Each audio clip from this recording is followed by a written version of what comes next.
আশা করি ওনারা আমাদের সেই দাবির প্রতি শ্রদ্ধাশীল হবেন, সে যৌক্তিক দাবির সাথে ওনারা একাত্মতা পোষণ করবেন। আমাদের আইন কাউন্সিলে দ্রুত পাশ করার ব্যাপারে যত ধরনের পদক্ষেপ নেওয়া যায় ওনারা সেটা করবেন। আমরা আবারও বলছি, আমরা নিয়মতান্ত্রিক পদ্ধতিতে যেভাবে আন্দোলন করছি, আমরা চাই নিয়মতান্ত্রিক পদ্ধতিতেই সরকার আমাদের আইন কাউন্সিলটা নিয়ে আসুক। কিন্তু যে ডিলে হচ্ছে এটা আমাদের খুব ভালো কোনো মেসেজ দিচ্ছে না। আমরা পরবর্তী কর্মসূচি আমরা অবশ্যই আমরা এখানে একটা ইন্টিগ্রেটেড প্রসেস আমাদের পুরো আন্দোলনটা চলছে। আমরা সরকারি প্রতিষ্ঠান আছি, আমাদের বিভিন্ন প্রাইভেট আমাদের মেডিকেল কলেজগুলো আছে, সবাই মিলে আমাদের আন্দোলনের কর্মসূচিগুলো আমরা প্রতিনিয়ত ঘোষণা করছি।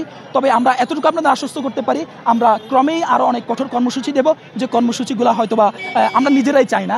বর্তমান সরকার এমনিতে অনেকগুলো চ্যালেঞ্জ আমাদের মিসলিড করার চেষ্টা করতেছে। আমরা 5 আগস্টের পরে আমরা আশাবাদী সকল প্রকার বৈষম্য দূর হবে।